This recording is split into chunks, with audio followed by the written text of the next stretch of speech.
చివరికి రాజశేఖర రెడ్డి గారి మీద కూడా నిందలు వేసేటటువంటి కార్యక్రమాన్ని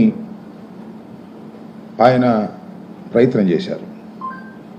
రాజశేఖర రెడ్డి గారు వచ్చిన తర్వాత దాన్ని ఎన్ని ఇబ్బందులు పెట్టాలో, ఏది పోలవరం ప్రాజెక్టుని ఎన్ని ఇబ్బందులు పెట్టాలో అన్ని ఇబ్బందులు రాజశేఖర రెడ్డి గారి టైంలో జరిగాయి అనేటువంటి మాట మాట్లాడారు. నేను ఒక మాట చాలా సూటిగా రాష్ట్ర ముఖ్యమంత్రి గారిని నారా చంద్రబాబు నాయుడు గారిని అడుగుతా ఉన్నా. ఇది చాలా రోజుల క్రితం నుంచి, అంటే భారతదేశానికి స్వాతంత్రం వచ్చిన దగ్గర నుంచి కూడా ఈ ప్రాజెక్టు నిర్మించాలనేటువంటి ప్రపోజల్ ముఖ్యంగా స్వాతంత్రానికి పూర్వమే 1941లో ఈ ప్రపోజల్ వచ్చింది. అప్పటి నుంచి సాగుతానే ఉంది. అంజీ గారు వచ్చి దీన్ని 15/5/1981 ఆయన ఫౌండేషన్ వేశారు. ఉన్న రాయి మాత్రమే ఫౌండేషన్ వేశారు. దాన్ని ఏం పట్టించుకోలేదు. చంద్రబాబు నాయుడు గారు వాళ్ళు చెప్తున్నారు కదా, ఇది జీవనాడి, ఇది వెన్నెముక, నదుల అనుసంధానానికి ఇది చాలా ప్రధానమైంది. పోలవరం ప్రాజెక్ట్ అనేది నిర్మాణం జరిగితే రాష్ట్ర ప్రజలు నీటి కోసం, నీటి ఎద్దడి కోసం, ఇంక్లూడింగ్ రాయలసీమ ఎక్కడా కూడా ఇబ్బంది పడవలసిన అవసరం ఉండదు. అలాంటి మహత్తరమైన ప్రాజెక్టు ఇది అని చెప్తున్నారు. సంతోషం. అయ్యే చంద్రబాబు నాయుడు గారు, మీరు రాజశేఖర రెడ్డి గారు వచ్చి ఫౌండేషన్ స్టోన్ వేసి పనులు ప్రారంభించేంత వరకు 2004 నవంబర్లో రాజశేఖర రెడ్డి గారు ఫౌండేషన్ వేశారు. కుడి ఎడమ కాలువలు తవ్వేటటువంటి ప్రయత్నం చేశారు.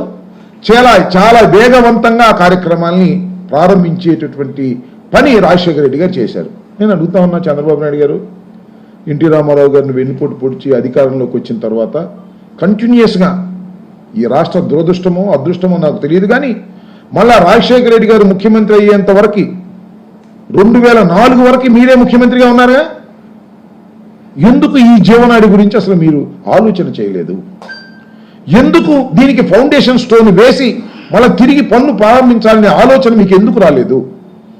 అంజీ గారు 1981లో ఫౌండేషన్ వేశారు అని చెప్తున్నారు కదా. ఇన్ని సంవత్సరాలు మీరు ఈ పోలవరం గురించి ఎందుకు ఆలోచించలేదు అంటే, పోలవరం గురించి మీరు చెయ్యాలనేటువంటి సంకల్పమే మీ మనసులో లేదు, మీకు ఆలోచన లేదు.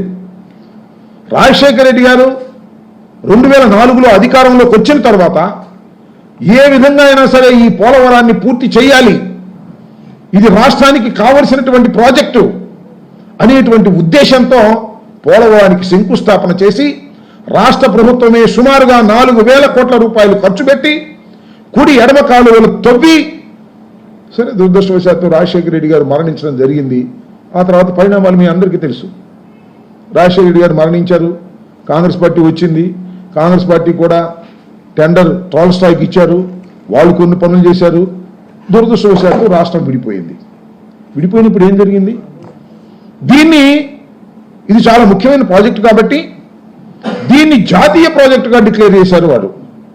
మనకు రాష్ట్రం విడిపోయినా తెలంగాణ లాంటి ఆదాయం కలిగినటువంటి మహాపట్టణం మనకు లేదు కాబట్టి ఏదో ఒక విధంగా మనకు ఒక ముగ్గు వేయాలనేటువంటి ఉద్దేశంతో ఆ రోజున దీన్ని జాతీయ ప్రాజెక్టుగా వారు సంకల్పించి మన విభజన చట్టంలో చాలా క్లియర్గా పెట్టారు. నేను అడుగుతా ఉన్నా, జాతీయ ప్రాజెక్ట్ అంటే ఏంటి? ప్రతి పైసా కూడా కేంద్ర ప్రభుత్వమే ఖర్చు పెట్టి ప్రాజెక్టును పూర్తి చేసి మనకు ఇవ్వాల్సినటువంటి ప్రాజెక్ట్. ఇది ఒక విధంగా రాష్ట్రం విడిపోయిందనే బాధలో ఉన్నా సరే, ఈ పోలవరం ప్రాజెక్టునైనా రాష్ట్ర ప్రభుత్వం యొక్క పైసా ఖర్చు లేకోకుండా ఇది పూర్తి చేస్తారు అనేటువంటి భావన కలిగే విధంగా కేంద్ర ప్రభుత్వం ఆ రోజున కాంగ్రెస్ పార్టీ మనకు చేసింది.